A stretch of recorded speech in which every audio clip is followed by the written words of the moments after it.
Estudos no Sermão do Monte, capítulo 6. Bem-aventurados os mansos.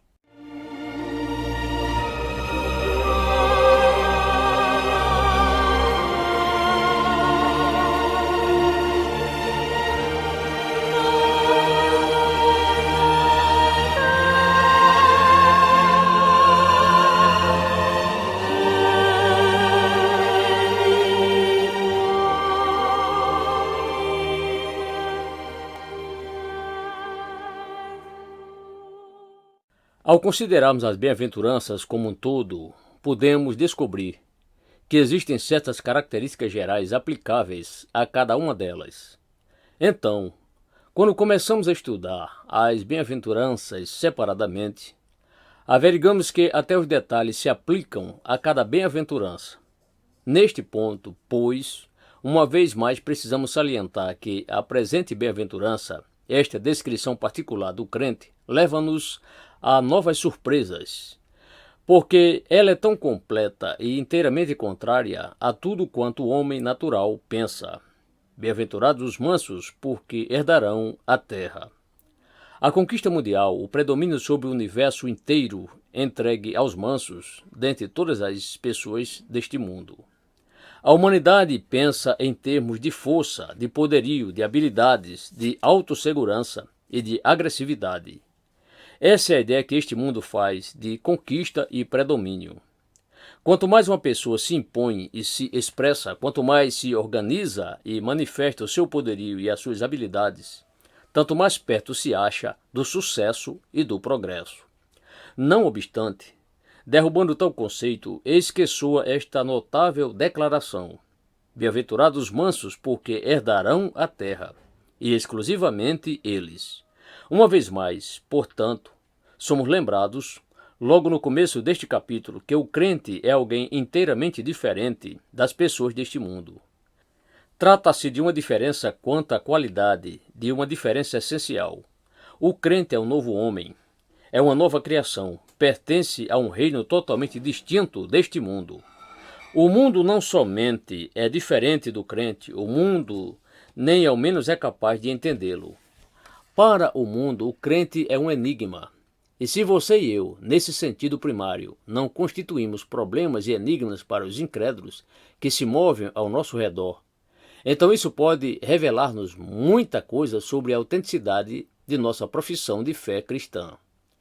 A enunciação dessa bem-aventurança deve ter sido recebida como um grande choque para os judeus dos dias de Nosso Senhor, e conforme concordamos ainda no começo deste volume, não podemos duvidar que Mateus tivesse escrito primordialmente para os judeus. Mateus coloca as bem-aventuranças quase no início do seu evangelho, precisamente por esse motivo. Os judeus entretinham determinadas ideias sobre o reino de Deus, as quais, conforme você deve estar lembrado, não somente eram ideias materialistas, mas também militaristas. Para eles, o Messias seria uma notável figura militar, que apareceria a fim de otorgar-lhes o triunfo final na guerra contra os seus adversários. Por isso é que eles pensavam que em termos de conquista e de luta por bênçãos materiais. Mas Nosso Senhor negou prontamente todas essas ideias. É como se ele houvesse dito: não, o caminho não é esse. Eu não sou nada disso, e nem o meu reino se reveste dessa natureza. Bem-aventurados os mansos, porque herdarão a terra. Essas palavras formam violento contraste com a maneira de pensar daqueles judeus. Outro sim, essa bem-aventurança também contrasta com uma apreciável parcela do pensamento da igreja cristã de nossos dias. Porventura, não se manifesta na igreja uma patética tendência de se pensar em termos de luta contra o mundo, contra o pecado e contra aquilo que faz oposição a Cristo por intermédio de grandes organizações? Estaria eu equivocado ao sugerir que o pensamento prevalente e controlador no seio da igreja cristã ao redor do mundo parece ser exatamente o contrário daquilo que nos é indicado no presente texto? Dizem os evangélicos modernos: ali está o poderoso inimigo, em pé de guerra contra nós, e aqui está a dividida igreja cristã. Precisamos unir-nos todos, precisamos todos de alguma gigantesca organização, a fim de enfrentarmos esse inimigo organizado. Somente então conseguiremos causar impacto, somente então venceremos. Não obstante, bem-aventurados os mansos, e não aqueles que confiam em suas organizações, que confiam em suas forças, capacidades e instituições. Antes, cumpre-nos pensar segundo um exato reverso dessas ideias. Ora, esse é o ensino que encontramos não somente nesta bem-aventurança, mas também em todo o resto das Escrituras. Pode-se ver claramente esse princípio na história de Gideão, quando Deus continuou reduzindo o número dos combatentes, ao invés de aumentá-lo. Esse é o método espiritual, e isso também é enfatizado nesta admirável declaração do Sermão do Monte. Ao abordarmos essa declaração, antes de tudo, devemos procurar examiná-la em sua relação para com as demais bem-aventuranças. É claro que essa afirmativa de Jesus dá prosseguimento àquilo que fora dito anteriormente. Há uma óbvia conexão lógica entre essas diferentes bem-aventuranças. Cada uma delas sugere a próxima, e a ela conduz. As bem-aventuranças não foram proferidas ao acaso. Em primeiro lugar, há aquele postulado fundamental sobre a necessidade de sermos humildes de espírito. Essa é a atitude de espírito primária e fundamental, a qual, por sua vez, conduz à condição de espírito lamentoso quando tomamos consciência de nossa pecaminosidade, e isso, por sua vez, leva ao espírito de mansidão. Entretanto, e quero enfatizar isso, não somente detectamos essa conexão lógica entre as bem-aventuranças. É mister enfatizar, igualmente, que as bem-aventuranças, na medida em que vão sendo enunciadas, se vão tornando progressivamente mais difíceis. Em outras palavras, aquilo que passamos a considerar agora é mais prescrutador, mais difícil, mais rebaixador e humilhante do que tudo quanto antes havia sido considerado neste Sermão do Monte. Podemos considerar a presente bem-aventurança de acordo com o seguinte ponto de vista. A primeira bem-aventurança recomenda-nos tomar consciência de nossa própria debilidade e falta de aptidão. Ela confronta-nos com o fato que temos de enfrentar Deus não somente nos 10 mandamentos e na lei moral, mas igualmente no Sermão do Monte e na vida do próprio Senhor Jesus Cristo. Qualquer indivíduo que sinta que, através de suas próprias forças, é capaz de concretizar tudo isso, nem ao menos começou a ser crente. Não. Esta bem-aventurança leva-nos a sentir como um nada, e tornamo-nos humildes de espírito, e sentimos-nos verdadeiramente desamparados. Qualquer indivíduo que imagine ser capaz de viver a vida cristã somente com as próprias forças, exatamente por isso está proclamando que não é crente. Quando realmente percebemos aquilo que deveríamos ser, que deveríamos fazer, inevitavelmente nos tornamos humildes de espírito. Por sua vez, isso conduz a pessoa ao segundo estágio, no qual, tendo percebido a sua própria natureza pecaminosa, tendo notado a sua incapacidade devido ao pecado que nela habita, e tendo visto o pecado até nas suas melhores ações, pensamentos e desejos, tal pessoa lamenta-se chorando e clama à semelhança do grande apóstolo: Desventurado homem que sou, quem me livrará do corpo desta morte? Entretanto, reitero que encontramos aqui algo ainda mais perscrutador, isto é, bem-aventurados os mansos. Ora, por qual motivo as coisas são assim? Porque estamos chegando a um ponto em que começamos a ficar preocupados com as outras pessoas. Deixe-me colocar a questão como segue. Posso ver minha própria nulidade e desamparo face a face com as exigências do Evangelho e com a lei de Deus. Ao mostrar-me honesto comigo mesmo, tomo consciência do pecado e da maldade que em mim existem, e isso me puxa para baixo. Dessa maneira, preparo-me para enfrentar ambas essas coisas. Não obstante, muito mais difícil ainda é permitir que outras pessoas digam coisas dessa natureza a meu respeito. Instintivamente, sinto-me ressentido. Todos nós preferimos condenar-nos a nós mesmos, e não que outras pessoas nos condenem.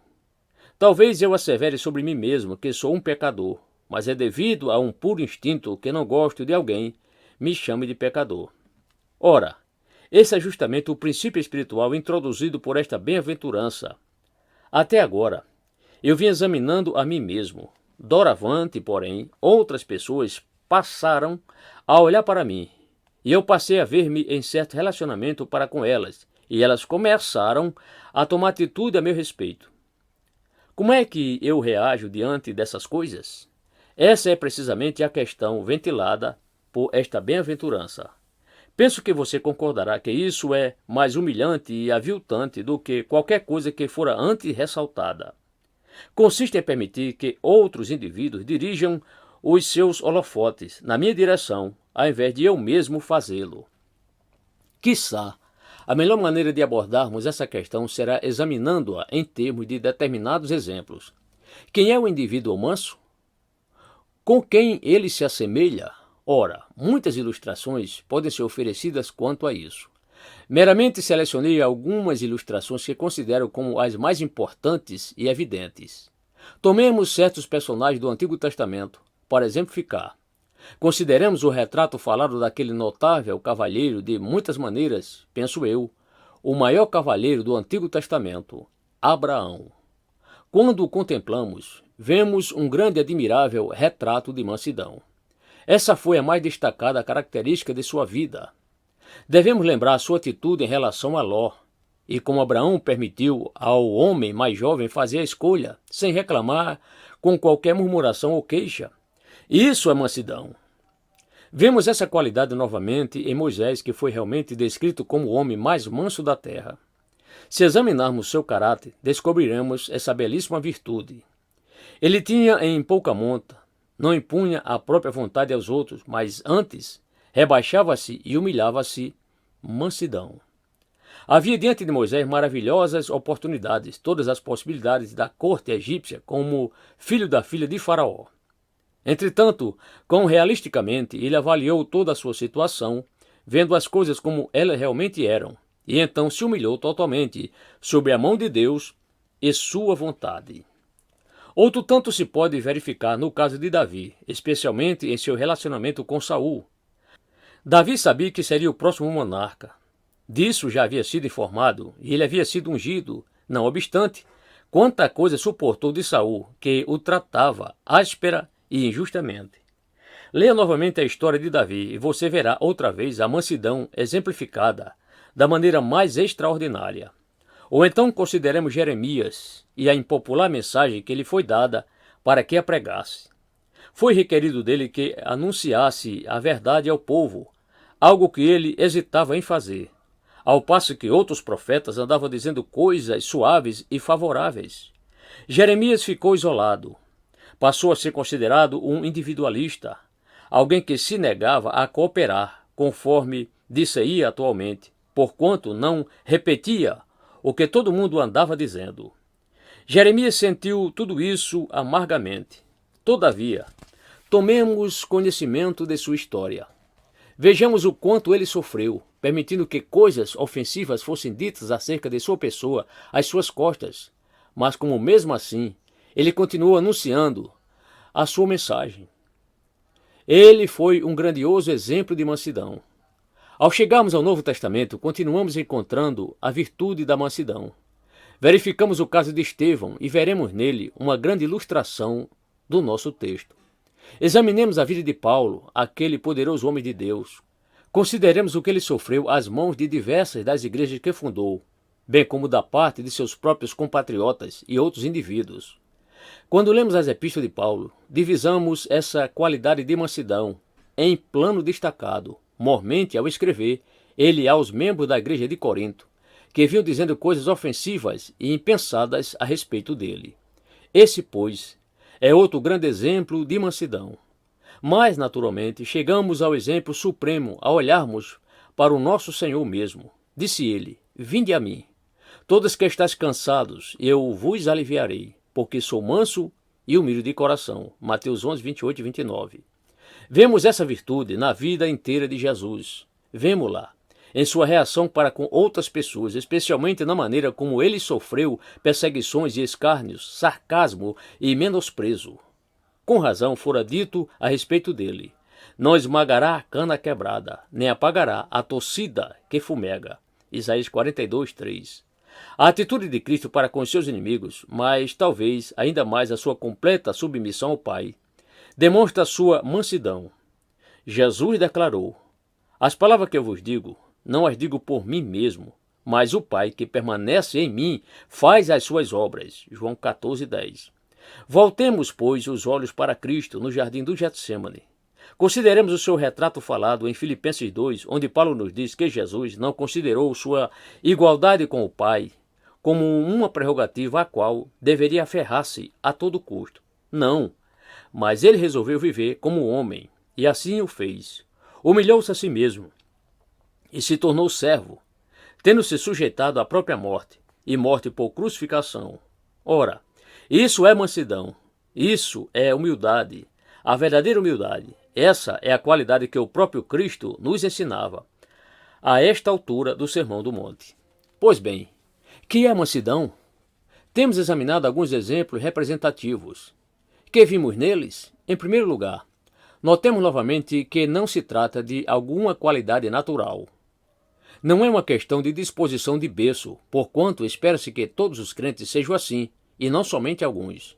Todo crente, sem importar o seu temperamento natural ou a sua psicologia, deve ser possuidor dessas virtudes. Ora, isso pode ser provado com grande facilidade. Meditemos a respeito desses diversos personagens acima mencionados, a parte do próprio Senhor Jesus.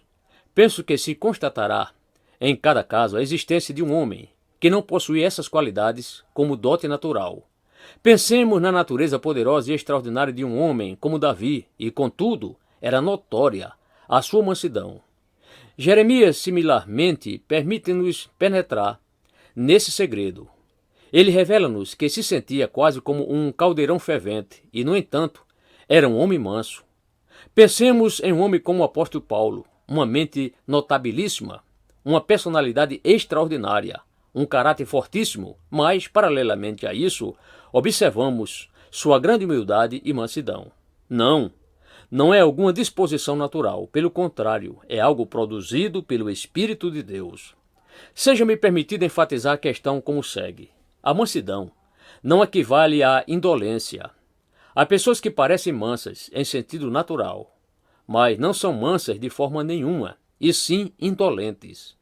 Não é de uma característica dessa ordem que as Escrituras estão falando. Também não está em foco a tibieza, embora eu use esse vocábulo com cautela. Há indivíduos que são complacentes e as demais pessoas tendem, por observar quão mansas eles parecem ser.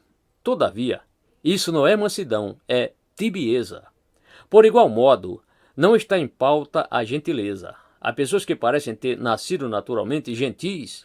Não é isso que o Senhor quis dizer ao afirmar: bem-aventurados os mansos. Nesses casos, ocorre algo de natureza puramente biológica, o mesmo tipo de fenômeno que pode ocorrer nos animais.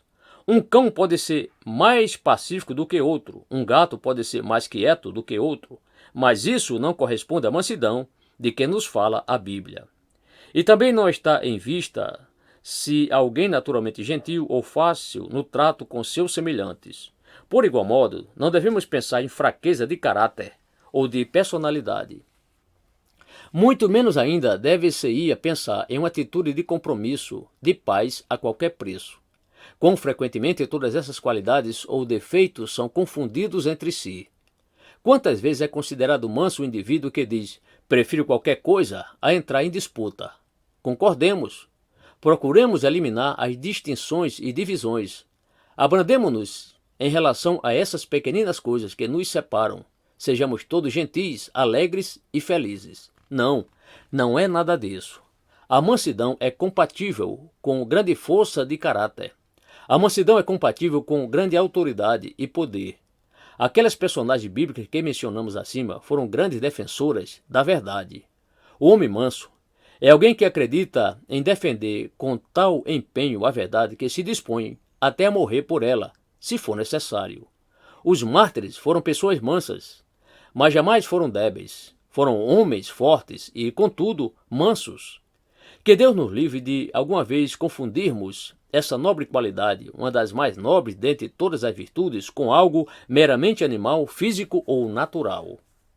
Meu último ponto negativo é que a mansidão não consiste meramente em uma questão externa. Pelo contrário, consiste em uma atitude interior. Um bem conhecido hino evangélico que inculca o espírito de mansidão apela para que retenhamos o golpe iracundo. E, naturalmente, esse hino está com a razão. Entretanto, se quisermos ser verdadeiramente mansos, não somente devemos reter o golpe iracundo, mas também devemos entrar naquele estado e condição em que, de maneira alguma, tenhamos a vontade de aplicá-lo. É necessário controlarmos os lábios e a boca, não dizendo as coisas que tivermos a vontade de dizer. Ninguém pode ficar meditando em um versículo como este por algum tempo, sem sentir-se bastante humilhado. Isso espelha o verdadeiro cristianismo. Para tanto, é que fomos chamados, e isso é o que se espera de nossa parte. Portanto, no que consiste a mansidão? Penso que poderíamos sumariar a questão da seguinte maneira. A mansidão é, essencialmente, um autêntico ponto de vista que o indivíduo forma de si mesmo, o que é então expresso como uma atitude, uma conduta em relação ao próximo. Por conseguinte, consiste em duas coisas. Trata-se da minha atitude para comigo mesmo, mas também é uma expressão desse fato em meu relacionamento com outras pessoas. Percebe-se, pois, como inevitavelmente a mansidão deriva-se das qualidades de humildade de espírito e de lamentação. Ninguém é capaz de ser manso a menos que também seja humilde de espírito. E ninguém pode ser manso exceto se já se viu como um vil pecador. Essas outras características necessariamente surgem primeiro. Entretanto, se eu já percebi o que realmente sou em termos de humildade de espírito e de atitude lamentosa, em vista de minha pecaminosidade, então sou levado a ver que é necessário que em mim não se manifeste o orgulho. O indivíduo manso não se orgulha de si mesmo, não se vangloria a seu próprio respeito sob hipótese alguma, pois sente que em si mesmo coisa alguma existe de que ele possa gabar-se. E também deve-se entender que ele não faz valer seu direito. Como você deve estar percebendo, isso é uma negação daquela psicologia popular de nossos dias que nos recomenda impor-nos aos outros e expressarmos a nossa personalidade. Aquele que é manso não quer fazer essas coisas, antes envergonha-se delas. Por semelhante modo, o indivíduo que é manso não exige coisa alguma para si mesmo. Não considera todos os seus legítimos direitos como algo a ser exigido. Não faz exigências quanto à sua posição, aos seus privilégios, às suas possessões e à sua situação na vida. Não, mas assemelha-se ao homem retratado pelo apóstolo Paulo em Filipenses 2. Tendo em vós o mesmo sentimento, que houve também em Cristo Jesus. Filipenses 2, verso 5. Cristo não asseverou seu direito de igualdade com Deus. Deliberadamente, ele não o fez. E você e eu temos que chegar a este ponto. Permita-me ir um pouco mais adiante. O homem manso nem ao menos se sensibiliza consigo mesmo. Não vive cuidando de si próprio ou dos seus interesses pessoais. Não permanece em atitude defensiva. Todos nós sabemos como essas coisas são. Não é verdade? Não é essa uma das piores maldições resultantes da queda no pecado? Essa sensibilidade excessiva acerca de nós mesmos? Passamos a vida inteira cuidando de nós mesmos. Entretanto, quando a pessoa adquire a mansidão, cessa tal atitude e daí por diante. Não mais se preocupa consigo mesma e nem com o que os outros digam a seu respeito. Ser verdadeiramente manso significa que não mais ficamos a proteger-nos, porquanto já teremos compreendido que nada existe a ser defendido. Por essa razão, não vivemos na defensiva. Tudo isso ficou relegado ao passado. O homem que é realmente manso não tem pena de si mesmo e nunca se lamenta por si mesmo. Jamais fala consigo mesmo dizendo, você está enfrentando tempos difíceis. E como aquelas pessoas mostram-se ásperas ao não lhe compreenderem. E também jamais pensa, quão maravilhoso eu seria se ao menos as outras pessoas me dessem alguma oportunidade. Autocomiseração. Quantas horas e quantos anos desperdiçamos lamentando-nos.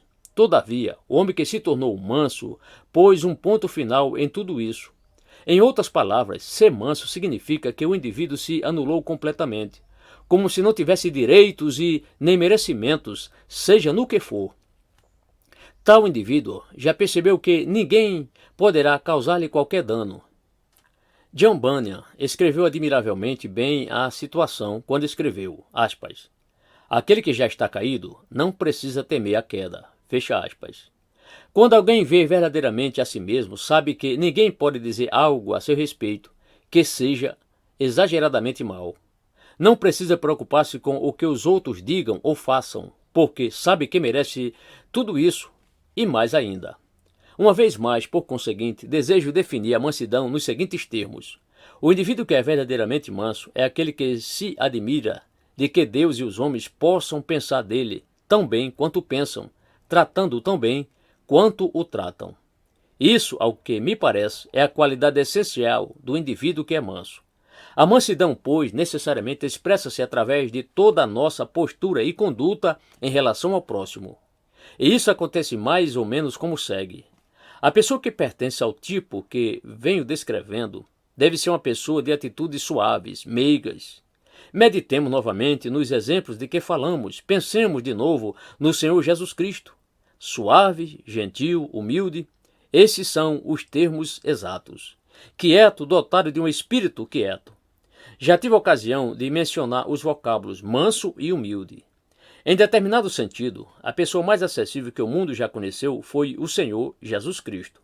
Além disso, também, está em pauta que haverá uma total ausência do espírito de retaliação, pois não haveremos de querer revidar, a fim de que a outra pessoa pague pelo que nos fez. Também está em foco, por conseguinte, que seremos pacientes e longânimos, especialmente quando sofremos injustamente. Você deve estar lembrado de como Pedro exprimiu essa ideia em 1 Pedro 2, que nos cumpre seguir os passos de Cristo, o qual não cometeu pecado, nem dolo algum se achou em sua boca, pois ele, quando ultrajado, não revidava com ultraje, quando maltratado, não fazia ameaça, mas entregava-se àquele que julga retamente. 1 Pedro 2, capítulo 22 e 23. Ser manso é usar de paciência e longanimidade, mesmo quando sofremos injustamente. Naquele capítulo, Pedro argumentou que não há vantagem alguma quando somos castigados por causa das nossas falhas, e então recebemos o castigo com paciência. Entretanto, se praticamos o bem e mesmo assim sofremos por causa disso, com toda a paciência, então isso é digno de encômios aos olhos de Deus. Ora, isso é mansidão.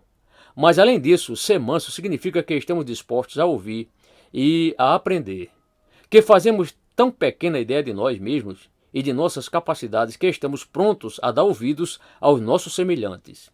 E, acima de tudo, devemos estar prontos a deixar-nos ensinar pelo Espírito, a deixar-nos guiar pelo próprio Senhor Jesus Cristo. A mansidão sempre implica em um espírito que se deixa ensinar. É novamente o caso que pode ser visto na experiência do próprio Senhor Jesus. Embora ele fosse a segunda pessoa da bendita Trindade Santa, ele tornou-se homem, humilhando-se deliberadamente, até o ponto de ter de depender inteiramente do que Deus lhe conferisse, do que Deus lhe ensinasse e do que Deus lhe dissesse para fazer. Cristo humilhou-se a fim de chegar a esse ponto, e é isso que se deve entender por mansidão. Precisamos estar preparados para aprender a escutar e, sobretudo, devemos render-nos à orientação do Espírito Santo. Finalmente, eu gostaria de expressar a questão nos termos seguintes. É mistério que deixemos tudo, nós mesmos, os nossos direitos, a nossa causa, o nosso futuro todo, nas mãos de Deus e, especialmente, quando sentirmos que estamos sofrendo injustamente. É necessário aprendermos, juntamente com o apóstolo Paulo, que a nossa norma precisa ser esta: a mim me pertence a vingança, eu retribuirei, diz o Senhor. Romanos 12, 19. Não precisamos tirar vingança, basta-nos entregar as nossas causas aos cuidados de Deus. O Senhor é quem tomará vingança, ele retribuirá. A nós mesmos nada compete fazer. Deixemos com Deus a nós mesmos e nossas causas, nossos direitos e tudo mais a seu encargo, em atitude de paz, na mente e no coração. Ora, tudo isso, conforme veremos mais adiante, é algo abundantemente ilustrado nos vários ensinamentos detalhados deste Sermão do Monte. Notemos agora o que sucede ao homem que tem essa qualidade. Bem-aventurados os mansos, porque herdarão a terra. Que significam essas palavras? Poderíamos fazer um sumário bem compacto. nesse sentido, os mansos que são herdeiros da terra na vida presente. O homem que é realmente manso é o homem que sempre vive satisfeito, é o homem que se sente contente. Goldschmidt expressou bem o ponto quando declarou: nada tendo, porém tendo tudo. E o apóstolo Paulo ainda foi mais feliz ao exprimi-lo: nada tendo, mas possuindo tudo. 2 Coríntios 6:10, parte B. E novamente, escrevendo aos crentes de Filipos, declara ele, simplificando nós as suas palavras: agradecido pela dádiva que me enviaste. Apreciei-o não porque eu quisesse alguma coisa, mas aprecio a atitude que vos fez enviá-la a mim. Contudo, quanto a mim, tenho todas as coisas em abundância. Ora, Paulo já havia dito àqueles crentes: tanto sei estar humilhado como também ser honrado. E ainda, tudo posso naquele que me fortalece. Filipenses 4, 12 e 13. Observemos, por semelhante modo, a maneira destacada através da qual ele exprime o mesmo pensamento em 1 Coríntios 3. Após haver dito aos seus leitores que eles não precisavam ser ciumentos ou preocupados com essas coisas, ele ajunta: tudo é vosso. Seja Paulo, seja Apolo, seja Cefas, seja o mundo, seja a vida, seja a morte. Sejam as coisas presentes, sejam as futuras, tudo é vosso. E vós de Cristo, e Cristo de Deus. 1 Coríntios 3, 21 a 23. Sim, todas as coisas nos pertencem, se é que somos mansos, se somos crentes autênticos e, nesse caso, já somos herdeiros da terra. Não obstante, como é evidente, também há uma referência ao futuro. Afirma novamente o apóstolo aos crentes de Corinto em 1 Coríntios 6, verso 2. Ou não sabeis que os santos hão de julgar o mundo? Os crentes estão destinados a julgar o mundo e haverão de julgar os anjos, portanto, eles terão herdado a terra. Em Romanos 8, 17, Paulo coloca a questão nesses termos: somos filhos de Deus e por esse motivo somos também herdeiros, herdeiros de Deus e co-herdeiros com Cristo. Em outras palavras, haveremos de herdar a terra. E o apóstolo explana a Timóteo esse envolvimento: se perseveramos, também com ele reinaremos. 2 Timóteo 2,12. Ou, em outras palavras, Timóteo, não fique demasiadamente preocupado com seus sofrimentos. Antes, mostre-se manso e capaz de sofrer, e então você reinará juntamente com Cristo. Você haverá de herdar a terra na companhia dele. Sem embargo, penso que tudo foi muito aptamente expresso por aquelas palavras de nosso Senhor em Lucas 14, verso 11. Pois todo o que se exalta será humilhado, e o que se humilha será exaltado.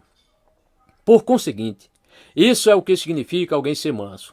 Preciso salientar, de novo, que é óbvio que se trata de algo inteiramente impossível para o homem natural. Jamais faremos de nós mesmos indivíduos dotados de mansidão. Aquela pobre gente que se retira do mundo para a vida monástica está procurando adquirir a mansidão por meio de seus próprios esforços. Jamais o ser humano conseguirá realizar tal façanha. Isso não pode ser feito. Ninguém, exceto o Espírito Santo, é capaz de tornar-nos humildes. Coisa alguma, exceto o Espírito Santo, é capaz de humilhar-nos no espírito e levar-nos a lamentar chorando devido à nossa pecaminosidade, produzindo em nós aquela perspectiva veraz e correta de nós mesmos e confundir-nos a própria mente de Jesus Cristo. Essa, pois, é uma questão seríssima. Aqueles dentre nós que se afirmam crentes necessariamente reivindicam já haver recebido o Espírito Santo. Por conseguinte, não nos resta qualquer desculpa se não somos mansos. Todavia, o homem que se acha fora do pálio do Evangelho dispõe de uma boa desculpa, porquanto essa qualidade é impossível para ele. Entretanto, se verdadeiramente reivindicamos haver recebido o Espírito Santo, sendo essa uma reivindicação autêntica de todo crente, então não teremos qualquer desculpa se não somos mansos. Não se trata de alguma coisa que você e eu possamos fazer. Antes, trata-se de uma qualidade de caráter em nós produzida pelo Espírito de Deus. Esse é um fruto direto do Espírito. É o que nos é oferecido, tornando-se assim possível para nós todos. O que nos compete fazer? Precisamos encarar de frente o Sermão do Monte. Cumpre-nos meditar a respeito do mesmo, no que concerne a declaração dessa necessidade de sermos mansos. Precisamos considerar os exemplos que nos foram deixados e, acima de tudo, convém que volvamos os olhos para o próprio Senhor Jesus. Finalmente, devemos humilhar-nos e confessar a nossa vergonha, incluindo não somente a pequenez da nossa estatura espiritual, mas também a nossa completa imperfeição. Em último lugar, temos a obrigação de pôr um ponto final em nosso próprio eu, exigente, o que é a causa de todas as nossas dificuldades, a fim de que aquele que nos adquiriu a um preço tão elevado possa vir e possuir-nos por inteiro.